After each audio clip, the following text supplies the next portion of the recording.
Tēnā tātou katoa, good evening. Not one political storm tonight, but two, with Winston Peters and Julianne Genter both sparking controversy and calls for their resignations. Peters is accused of defamation, while Genter is accused of intimidation.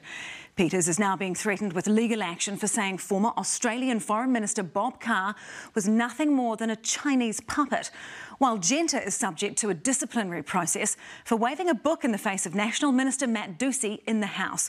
We'll have more on Peters shortly, but first, Newshub can reveal a fresh allegation of intimidation against Julianne Genter. Here's our political editor Jenna Lynch with the exclusive details. Flying off the handle, Julianne Genter breaking all the rules of reason and of Parliament, out of her seat standing over Minister Matt Ducey, screaming at him. Ms Genter! MPs stunned, the chair trying to bring order. Please resume your seat. National Scott Simpson complained. It was a serious, intimidatory, physical attack upon another member in this chamber, and that's unacceptable. Eventually recalling the Speaker to deal with the outburst. It is totally inappropriate. Only then did Genter apologise. I'm apologising that I was physically intimidating. It was not my intention. MPs arriving at work this morning still shell-shocked. I was in the House last night. It would have to be one of the most extraordinary things I've ever seen. I turned around and I saw Ms Genter over full in the face of Matt Ducey. It's not something that I would have ever expected to see. It was pretty intense, very inappropriate, as I said at the time, and it's certainly shaken a lot of MPs up. Including the victim of the vitriol. It took me back a bit, yeah. Do you agree it was physically intimidating? Well, I think in 10 years I haven't seen anything like that. Genter went to ground, took the day off, worked from home, leaving her co-leaders to mop up her mess. We make absolutely no excuses for it. It was unacceptable behaviour and Julianne has apologised for it. Is she fit to be an MP? Look, again, this is a one-off instance of unacceptable behaviour. But this florist says it's not a one-off. This is how she conducts herself. She is a bully.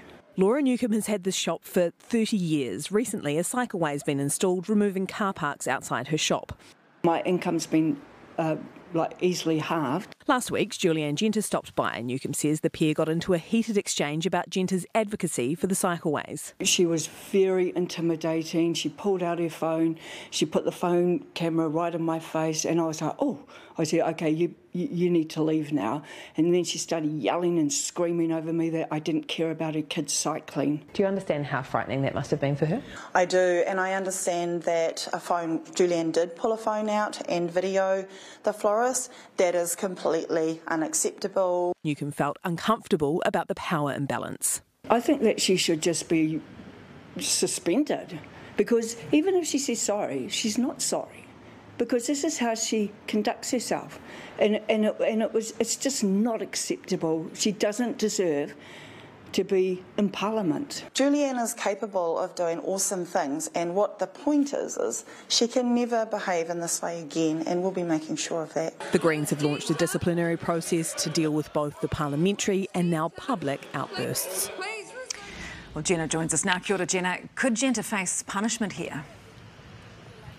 So Jerry Brownlee, the Speaker, has confirmed today that multiple parties raised questions of privileges, essentially complaints about Julianne Genter's behaviour. He has given her a deadline of midday Monday to come back to him with any representations before he makes a ruling on the matter. That could see Julianne Genter sent to the Privileges Committee, that is essentially Parliament's courtroom. Now, there has been a recent case quite similar to this. Last year, National MP Tim van der Molen was censured by Parliament, found in contempt of the House, stripped of all of his portfolios after the Privileges Committee ruled that he had intimidated Labour MP Shannon Halbert by standing over him in a select committee. In terms of Laura the Florist, I've just got off the phone with her, explained that Marama Davidson has apologised on behalf of the Greens. She is still of the view that Julianne Genter needs to go. This is a nightmare scenario for the Greens. I understand the co-leaders are angry because not only are they dealing with this, they still have the Darlene Tana mess that they are mopping up. That internal investigation into whether she was involved with